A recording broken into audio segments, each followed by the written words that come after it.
한 주간의 주요 소식을 모았습니다. 미디어의 주간 브리핑입니다. 지난 12일 아이폰 5가 공개됐습니다. 애플은 지금까지 만든 기기 중에서 가장 아름다운 기기라고 아이폰 5를 소개했는데요. 4인치 레티나 디스플레이 화면에 1236640 해상도를 지원하고요. CPU와 그래픽 처리 속도가 2배 빠른 A6를 담았습니다. 독 커넥터 케이블은 기존의 30핀보다 작아졌습니다. 전문가들은 출시 1주 안에 600만 대에서 1000만 대가 판매될 것으로 예측을 하고 있습니다.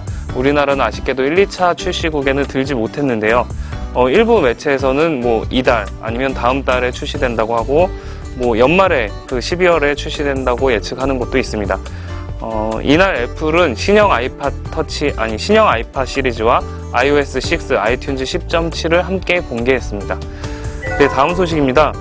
국내 모바일 포털이죠. 세티즌이 아이폰 5가 공개된 13일부터 그 자사 회원을 대상으로 아이폰 5 LTE 통신사 선호도 질문을 진행했습니다. 14일 오후 1시까지는 약 700여 명이 설문에 참여를 했는데요.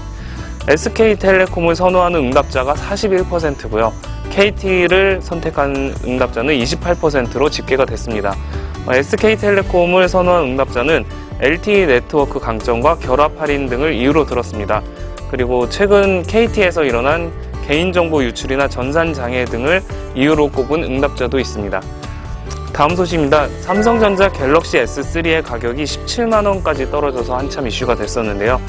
갤럭시 노트2 출시 전에 기존 제품 밀어내기다, 아니면은 이 통사의 가입자 유치를 위한 보조금 확대 때문이다, 그리고 또 애플 소송으로 인한 판매 금지 처분 우려, 그리고 아이폰 출시 전에 시장 점유율을 강화하기 위함이다라는 이유로 이제 전문가들이 꼽고 있습니다.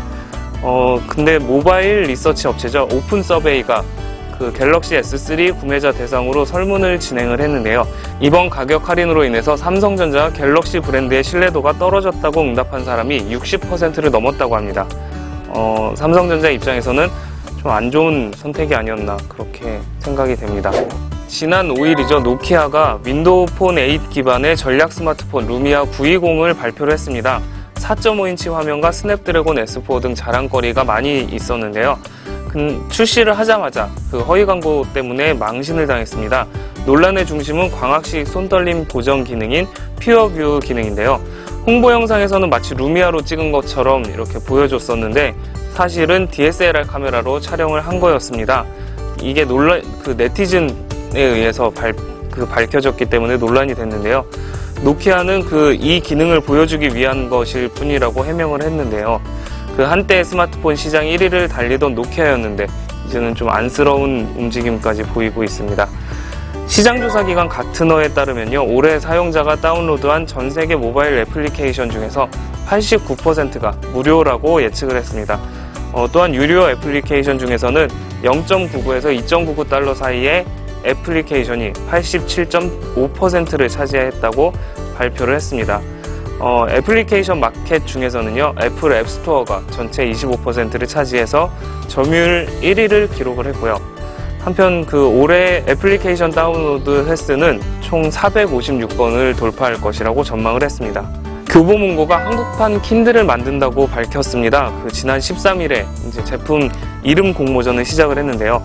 전자책 시장 규모가 커지고 있다는 점을 감안해서 독자적인 전자책 단말기를 만들어도 승산이 있을 것이라고 판단을 했다고 합니다. 한국전자출판협회에 따르면요, 올해 800억 원 규모로 지난해보다 60% 성장을 하고요. 내년에는 1000억 원대를 넘을 것이라고 전망을 했다고 합니다. 교보문고에서 만드는 전자책 단말기는요, 터치스크린 기능이 들어간 전자잉크 디스플레이를 적용을 했고 흑백 디스플레이로 보여준다고 합니다. 그리고 와이파이를 내장을 했습니다. 다음 소식입니다. LG전자가 전략 스마트폰이죠. 옵티머스 G를 18일에 공개한다고 발표를 했습니다. 이 제품은 LG 디스플레이, LG 이노텍, LG 화학 등 LG그룹 계열사가 힘을 합해 만들었다고, 그래서 전략 스마트폰이고 이 제품에 기대를 많이 한다고 LG전자가 밝히고 있는데요. 트루 HD IPS 디스플레이와 2100mAh 배터리, 그리고 1300만 화소 카메라를 내장할 예정입니다. 인텔이 지난 11일부터 13일까지 미국 샌프란시스코에서 혁신을 주제로 인텔 개발자 포럼 IDF를 열었습니다. 올해는 다양한 플랫폼의 울트라북과 빅데이터 관련 소프트웨어, 무선통신 등을 주제로 진행이 되는데요.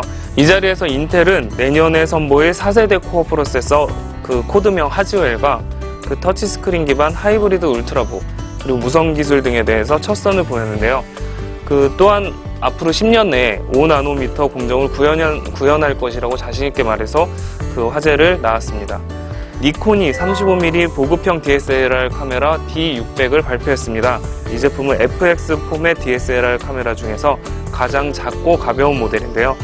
FX 포맷이라고 하면은 그 니콘 자체 규격으로요 35mm 필름과 거의 유사한 크기를 지닙니다. 셔터 스피드는 4000분의 1초까지 지원을 하고요. 초당 5.5장의 속도로 연사를 찍을 수 있습니다. 니콘은 이 제품으로 FX 포맷 라인업을 강화한 것이라고 자신있게 말했습니다. 오는 9월 중순 국내에 출시 예정입니다. 오늘 준비한 소식은 여기까지입니다. 지금까지 미디어잇 한만영입니다.